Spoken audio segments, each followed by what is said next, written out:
ماشاء اللہ، اللہ کے کلام کا ایک اپنا ہی انداز ہے، اور خاص کر جب موجودہ صورتحال کے اوپر وہ فٹ ہوتا ہے،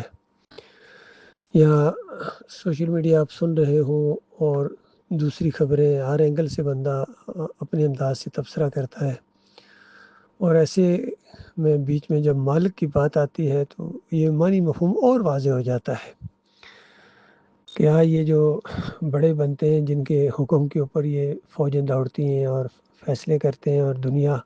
ایسا لگتا ہے پوری دنیا یہی چلا رہے ہیں، ان کی ایک مچھر کے پر کی برابر بھی حیثیت نہیں ہے اللہ کے سامنے۔ اصل میں اللہ ہی اس پوری کائنات کا مالک ہے، خالق ہے، وہی اس کو چلا رہا ہے، منصوبہ اسی کی طرف سے ہے سارا۔ ان لوگوں کے اپنے ہاتھوں کی کمائی کی وجہ سے، ان کے کرتوتوں کی وجہ سے اللہ کے عذاب کے کوڑے ان کے اوپر برستے ہیں۔ بہانہ کوئی چیز بن جاتی ہے، وہ تو کوئی چیز بھی بہانہ بنتی ہے، لیکن اصل چیز پیچھے مالک کے ہاتھ میں ہے سارا کچھ۔ ان کے اوپر جو میزائلوں کی بارش ہوتی ہیں اور ان کے میزائل ان کے اوپر گرتے ہیں، ان کو سزا ملتی ہے عذاب ادنیٰ کی شکل میں یہودیوں کو، اور ان کے میزائل جب ان کے اوپر آ کے گرتے ہیں ایرانیوں کے اوپر یا دوسروں کے اوپر، تو ان کے کفر و شرک کی وجہ سے ان کو سزا ملتی ہے۔ اور عقیدے چونکہ سب کے خراب ہیں، کوئی کروڑوں میں کوئی ایک ہو جس کا کوئی ایک عقیدہ کسی کا ٹھیک ہو کسی علاقے میں، ورنہ عام طور پر ہر جگہ شرک پھیل گیا ہے۔ اور ظہر الفساد فی البر والبحر، خشکی اور تری میں یہ جو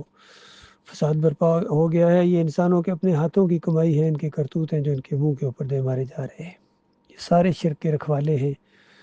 کوئی مورتیوں کا پجاری ہے، کوئی گنبد کا پجاری ہے، جمہوریت کے پجاری ہیں، اور سر میلے کرنے والے ہیں، پیری مریدی کرنے والے ہیں، تعویذ گنڈے والے ہیں، امام زامن والے ہیں، گائے کی پوجا، گھوڑے کی پوجا، انبیاء کی پرستش، اولیاء اللہ کی بندگی، یہ سارے لگے ہوئے ہیں، سارے کے سارے، عربی ہوں یا اجمی ہوں۔ اور پھر سب نے دین کو معاش کا ذریعہ بنایا ہوا ہے،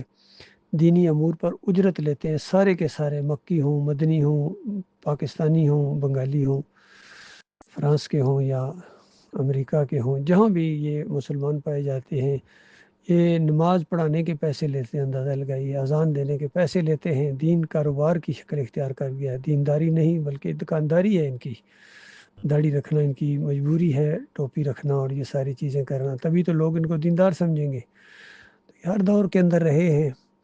ہمارے اپنے ملک کے اندر بھی یہ جتنی مذہبی پارٹیاں، سب سے زیادہ اسلام کو انہوں نے نقصان پہنچایا ہے، جماعت اسلامی ہو یا تنظیم اسلامی ہو یا ڈاکٹر اسرار ہو، ڈاکٹر ذاکر ہو، علی انجینئر ہو، توصیف الرحمان راشدی ہو، جتنے بھی ہیں یہ انہوں نے، ان کا سب کا کہیں نہ کہیں رابطہ شرک کے ساتھ جا کے ملتا ہے۔ اور شرک جس کے اندر آ جائے، شرک ایک ایسی بری لعنت ہے کہ جب کسی انسان کے اندر آتا ہے تو بس اللہ اس سے نفرت کرتا ہے، پھر اس کا کوئی عمل اللہ کے قابل قبول نہیں ہوتا ہے۔ تو کوئی شرک کرنے والا، تکبر کرنے والا، رائی کے دانے کے برابر بھی کسی کے اندر اگر تکبر ہے تو وہ جنت نہیں جا سکتا، تو یہ شرک تکبر ہوتا ہے۔ اور اسلام جو ہے وہ عاجزی سکھاتا ہے، اپنے مالک کے سامنے اپنی پوری طرح سرنڈر کر دینا، فرمانبرداری خوشی کے ساتھ،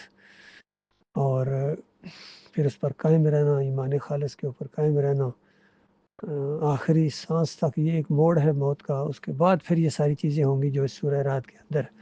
اللہ تعالیٰ نے بیان کی ہیں، کہ وہ جنت جس کا وعدہ مومنوں سے کیا گیا، اس کی شان یہ ہوگی، اس انداز سے مالک اپنے بندوں کو